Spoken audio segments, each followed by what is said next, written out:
I shot these people today as I was in a petty mood.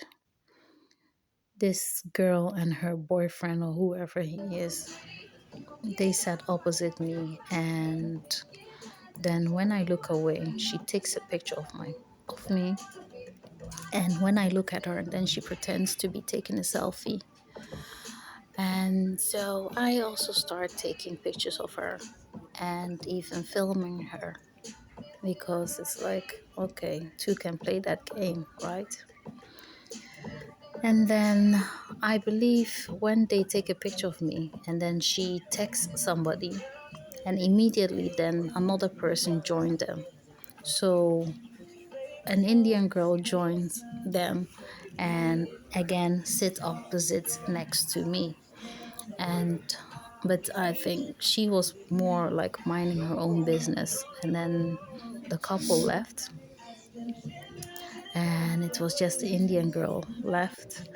And later on, because I was recording them, somebody called her, and then she also left. And then another guy came, and again, sitting opposite where I am seated. Like, I don't know. What do they get out of it? Is it just to annoy you, to make you aware that they are around? And because I was so tired of them, so Dive I on, basically dive locked on. myself up in a hotel Steph. room. So this guy at the bus stop was also like, I think he was recruiting people to follow me around in the bus. And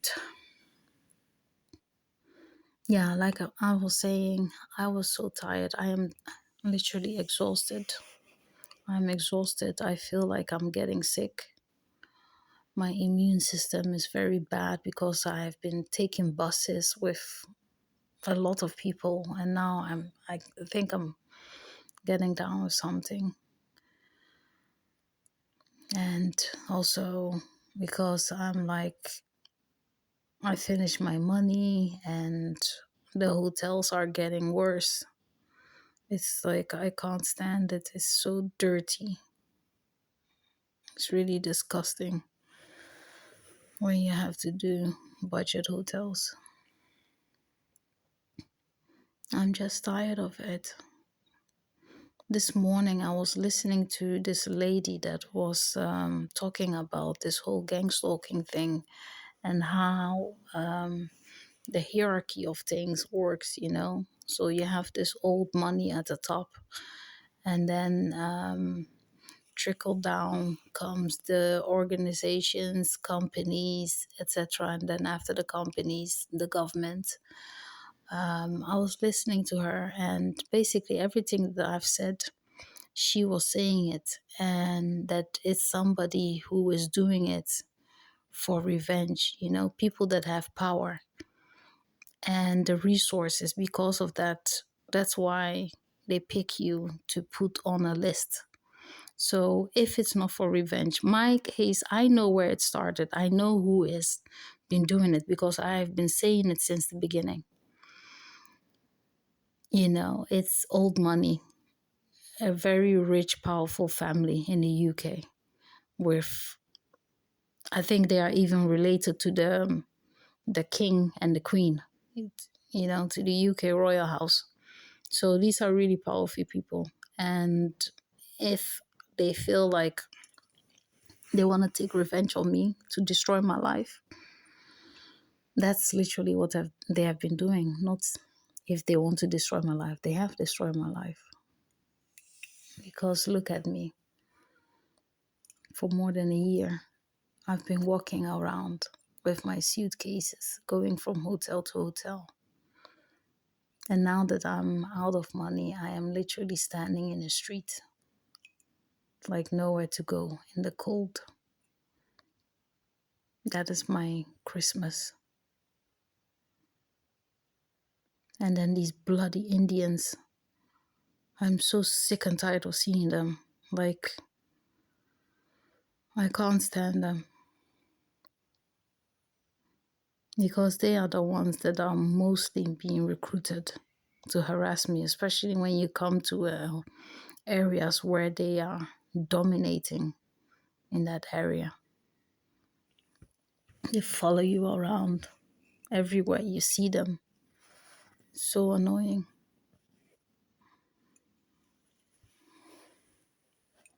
Even in the hotels, like all the hotel members, the staff members are all Indians.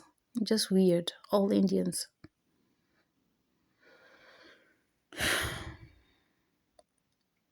I'm exhausted. My head is hurting, and I am just tired of life.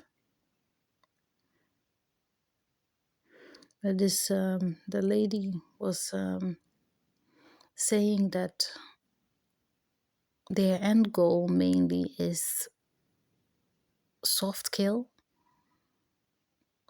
So they are doing this in the hope that you will get tired and then that you will off your life.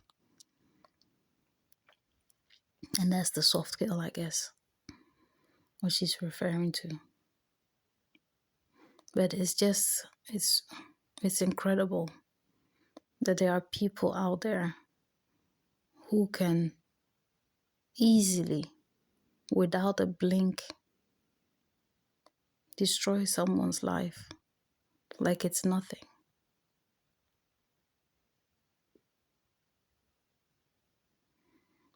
It was she gave a lot of really valuable information, and I've actually put it in my gang stalking list. So if you get a chance, have a look at it. A lot of things that she said make sense, and it's exactly what I've been going through and experiencing. And yeah, that just made me sad. It kind of destroyed my whole day. I wish I didn't have listened to it, but I mean, it's good to hear confirmation of somebody else going through similar situation and confirming actually everything that I've already been saying. That power people are at play, and if it's not even government or ex military officials who have gone rogue or who have set up their own private investigation companies and that are doing this. I think these are like contractors, these government contractors that they are hiring to do this. And then they also recruit like the average Joe, or not really average, but those people that are eager to do this.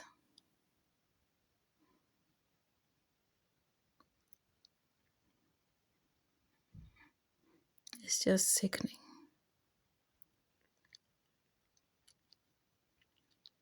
It's sick. The more I think about it, the more distraught I am, because I can't believe that there are so many wicked people. Oh, I had one positive thing today. You know how they always try to destroy you. So I left the hotel at 2 o'clock, and I had scheduled for me to arrive at the next location at 3:25. And guess what? It took me 4 hours to get there. Instead of 3:25, I arrived at 7. So,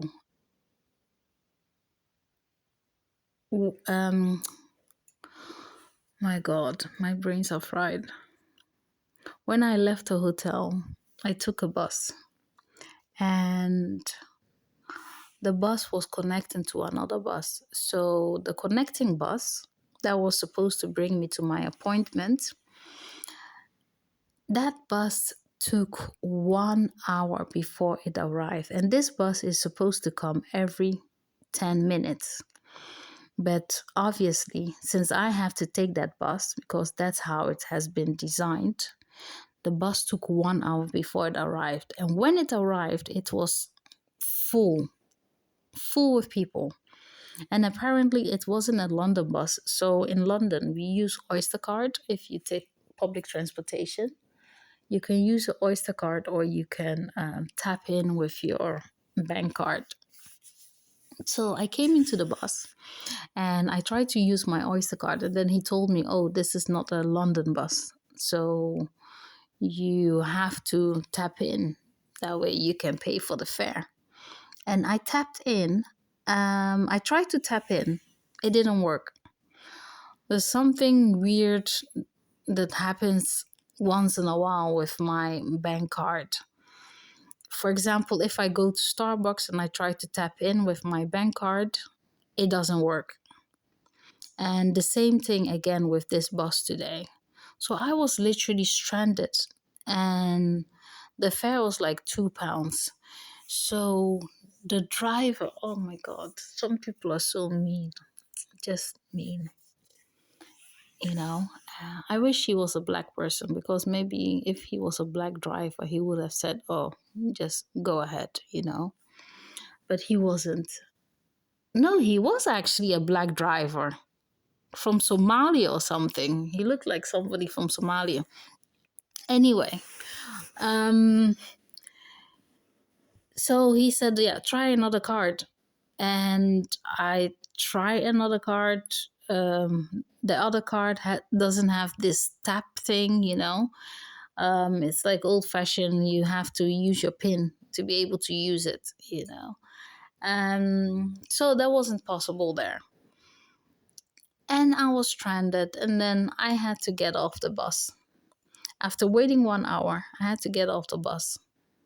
And so I was so upset, and the only thing I could do was drag my luggage and start walking.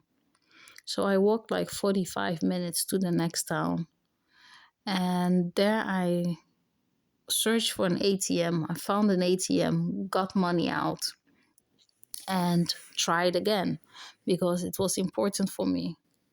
This was an appointment to rent a room, and since I don't have any more money left, it's best for me to get a room at least for 1 month, even if it's just 1 month. You know, it's better than nothing.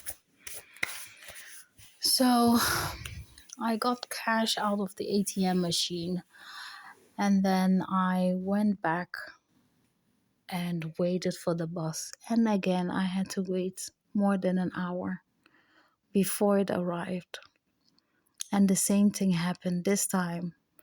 Another bus driver came along, and I got in. I'm like, "I have £10 in my hand. You said I could pay with cash, so this is cash." I show him the cash. He's like, "Oh, we don't have change. You have to have the exact amount. If you don't have £2, then you can't go. Why don't you try to tap?" I'm like, "I tried it before with the previous bus driver, and it didn't work. For some reason, it's not picking up my card, you know." And I deliberately went to the cash machine to get this money out so that I can pay for the fare. He's like, "Well, I don't have change. We don't use change in the bus. You have to pay the exact amount." And at that point, I really wanted to cry. And I was so frustrated. So I called out, like, "Does anybody have a change?"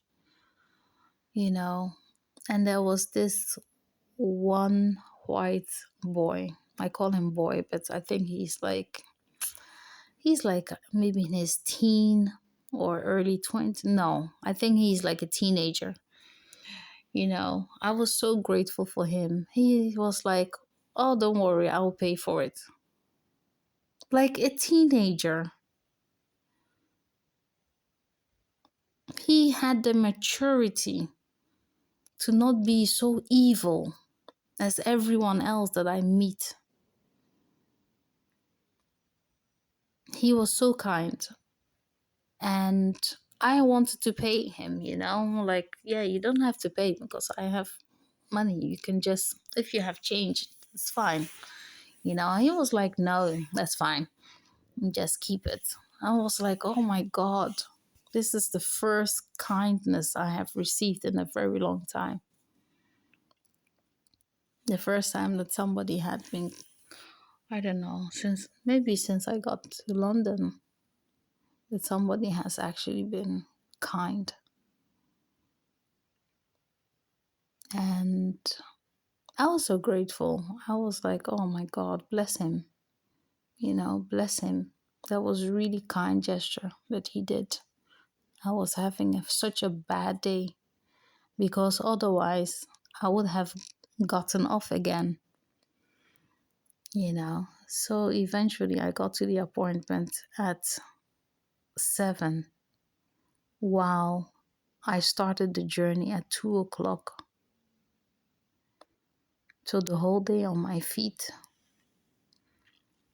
And then I got to the appointment and the room was fine. The people are nice and I know they are going to recruit them to harass me. But they seem like good people. Um, and they have a small daughter, a small child in the house. So I think it's nice to live in a family setting. Um, yeah, so everything went well. I can get a room and move in as soon as possible. And then I was like, okay, let me try to get a hotel for today, and then tomorrow I can move in.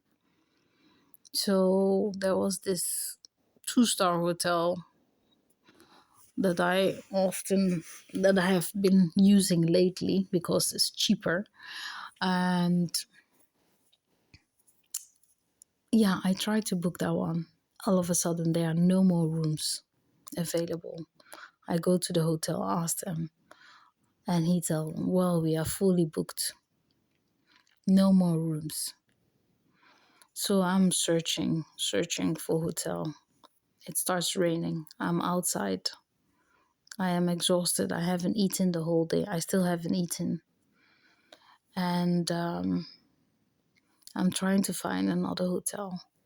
I can't find any because that place is like a village.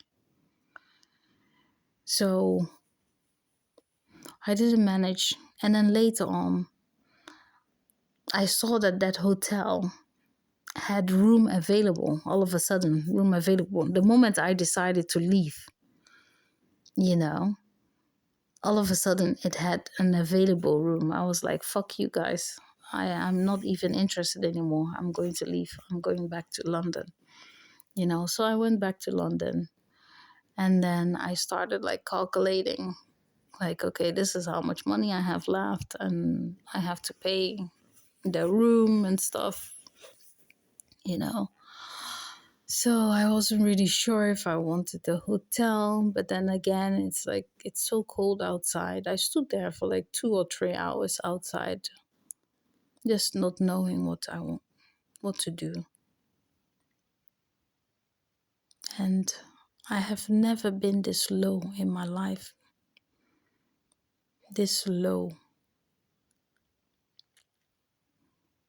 that you have no place to go.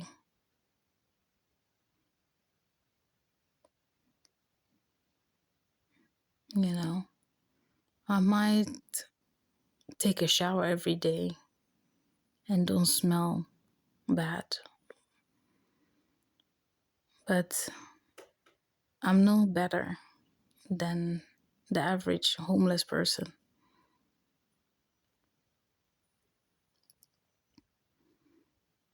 And I was so tempted today. I'm like, maybe this is my fate. I have to accept it.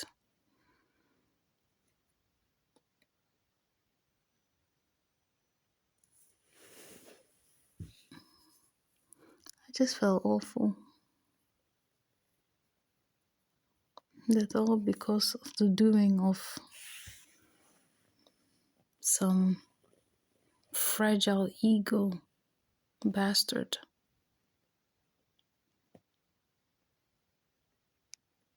The fucking Astor family. Evil people. One of their family members actually died during the Titanic trip. I wish his whole family died back then. I wish they were all on that boat or ship and they all of them died. Horrible family.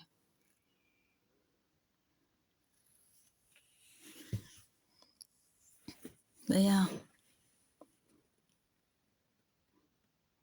they have brought me to this situation that I'm in now. Homeless. Nowhere to go. Standing outside. Hours in the cold.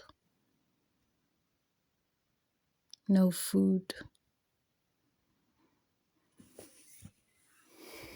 And that even a teenager has to buy me a ticket for a bus fare. And mind you, I hate buses. I hate places. I hate public transportation in general. I hate it because it's like that's where you get all the germs, and this is why I'm sick. I hate it. I hate to be surrounded in some closed off, confined space with other people who are full with germs and sicknesses. I'm never sick. I hate getting sick. And now I feel like I'm getting the flu because I have been surrounded by these people with germs. And because I've been living in hotels, my regimen is all out. The healthy diet that I had is all gone.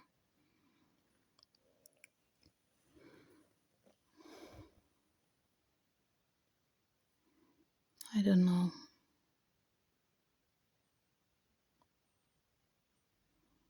I just wish it will end.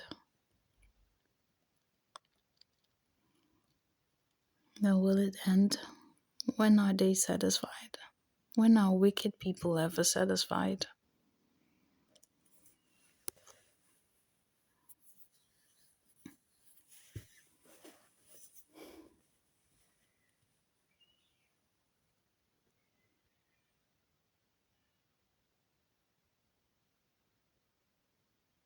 Wicked of the wicked.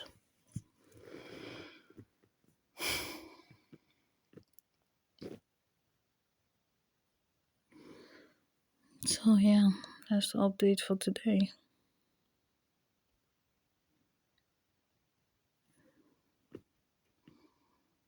I don't know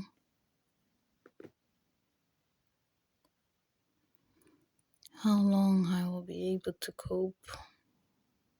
Oh yeah, there's also one thing that the lady said, that we are kind of golden goose for these people because obviously they are cashing in on us.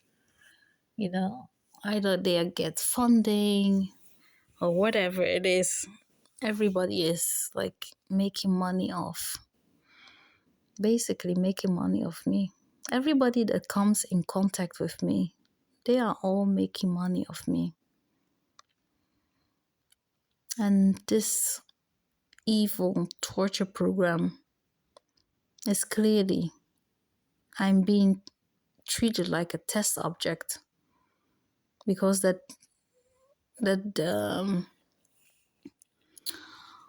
active denial system or the directed energy weapon, I believe that these weapons are being tested and that probably they are testing it to be able to use it for, like, where people are protesting and that and stuff. Imagine you are protesting and they want the crowd to disperse. What would they do? If they aim this energy weapon on you, you start burning up. You immediately just run for security.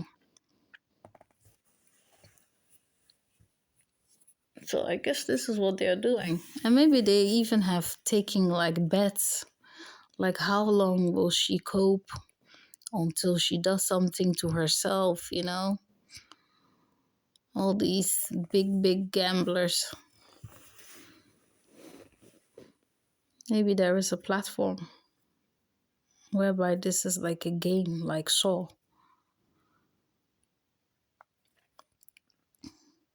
that people are betting on the destruction of your life.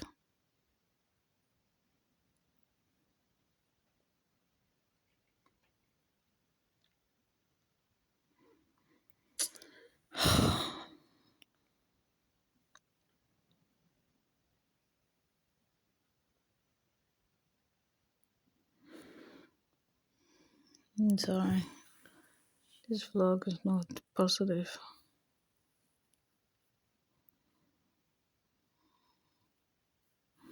So I'll end it here.